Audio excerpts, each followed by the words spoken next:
a Thai boxer versus a karate slash taekwondo, or a boxer versus a ninja? No, I'm only joking. Right, the karate stance. Probably out of the boxing and the Thai boxing stance, I'll probably say is the least popular one out of the three. It's definitely getting more popular. It's the stance that I have least most of experience in practicing. That's why I've been really working on it lately.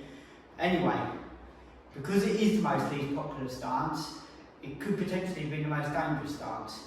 So stay tuned to listen why.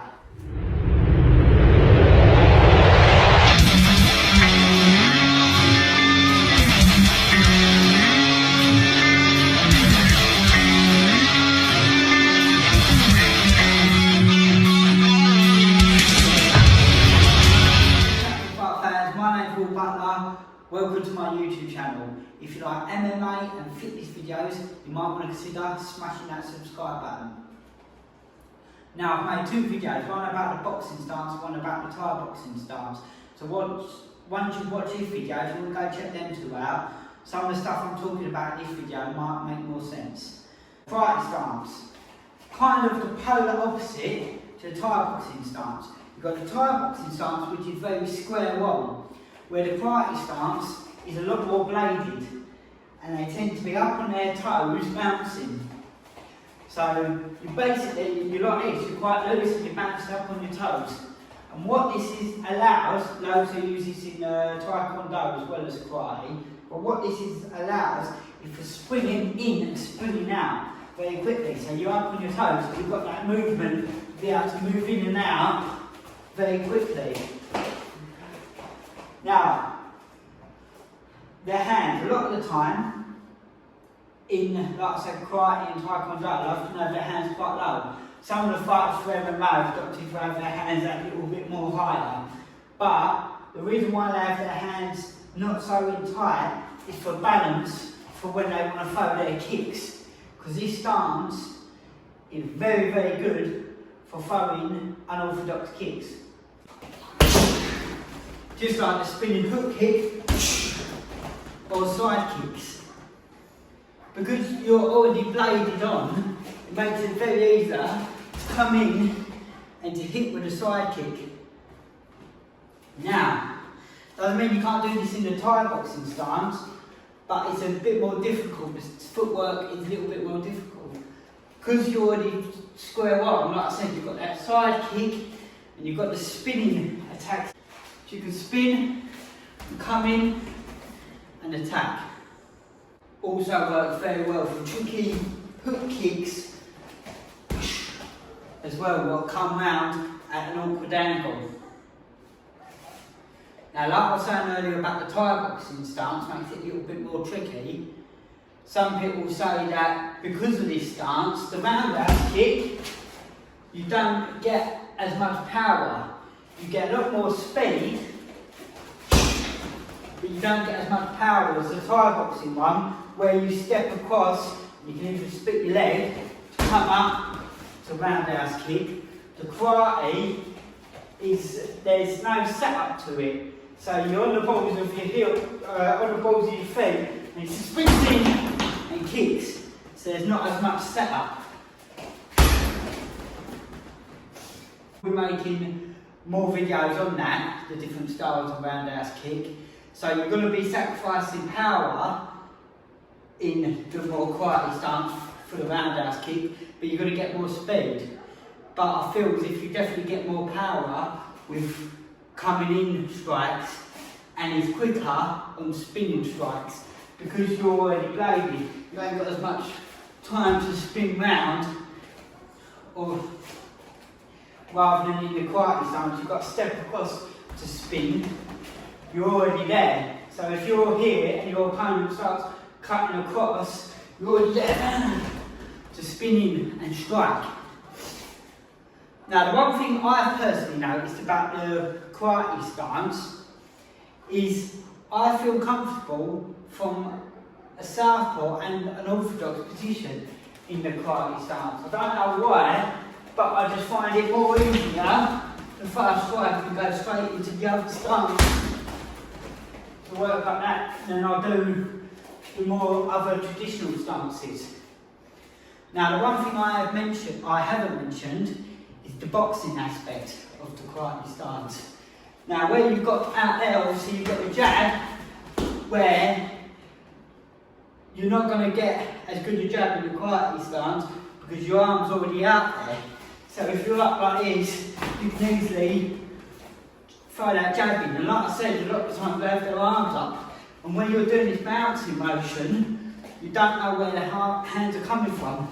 So if I do this in front of the camera, you're not too sure where the punches could come from. Rather than if your punches are here, you're only moving your hand slightly, they know it's coming straight down the middle from the shoulders. But where your hands all over the place like this, you can come in, it's a lot more off-putting and harder to read when your hands are up like this. But I do feel, because it's square on stance, I can't seem to feel as comfortable with punch combos. I definitely feel like you need to be more twisted, more square on, to help with your combinations. But if you're looking to jump in, strike and get out of the way, jump in with flashy kicks and strike and get out of the way, then the karate stance is probably one of the best stances for you. The clinching and wrestling side of the karate stance. Because it's, like I said before, it's quite good for distancing, keeping your distance away from your opponent so you can jump in and strike. It's very hard to grapple up with someone in this stance. Even harder to go for a double leg takedown because of the way the stance, their legs are so far apart. The only thing really they are quite vulnerable is for the single leg takedown. Now you can work that to your advantage if you are in this stance a lot and you know, because you are in this stance a lot, you know they're going to go for the single leg takedown.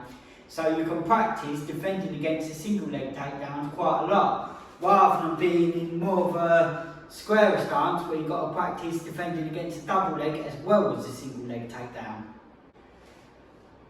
Now, just because you're in a karate stance doesn't mean that you're not going to be good at the grappling or wrestling side of it. Because you're, like I said, you are bladed, you can be very good for sweeps. If you clinch up, you already turn, so you can sweep, do a lot of judo style takedowns. But you're not very set up very well for shooting in for double legs. The only difference you'd have to adjust is a slight step inwards to shoot in and down to take them down. Where if your legs are already in that position, it's going to be harder for your opponent to read, rather than you having to step in and turn to then shoot in.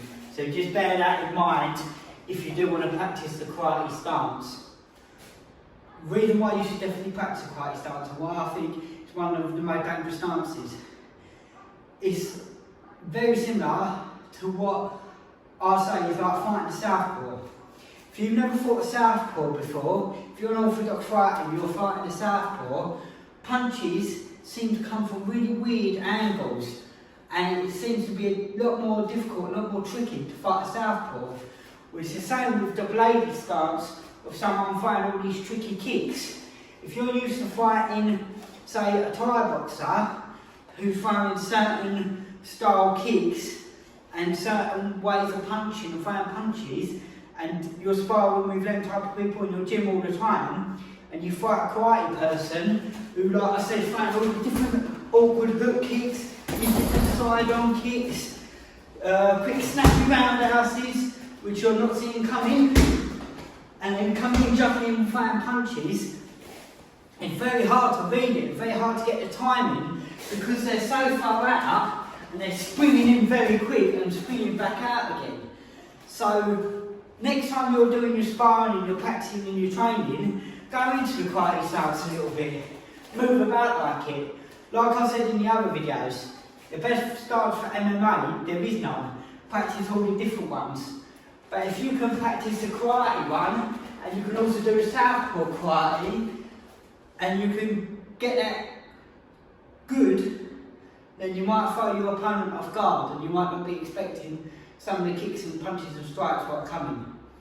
So that is why it's definitely worth practicing the Taekwondo karate styles of being up on the toes, the blitz in and out, moving in nice and quick, rather than always practicing more of a Thai boxing or boxing stance, which is a bit more square one. So anyway, I hope you enjoyed that video. I hope it's given you a little bit more information. Rocking out the Mortal Kombat t-shirt today. Looks like there's a new film coming out about it. So if you like this t-shirt, check out the description below. Pick one up from Amazon. And I'll see you all soon.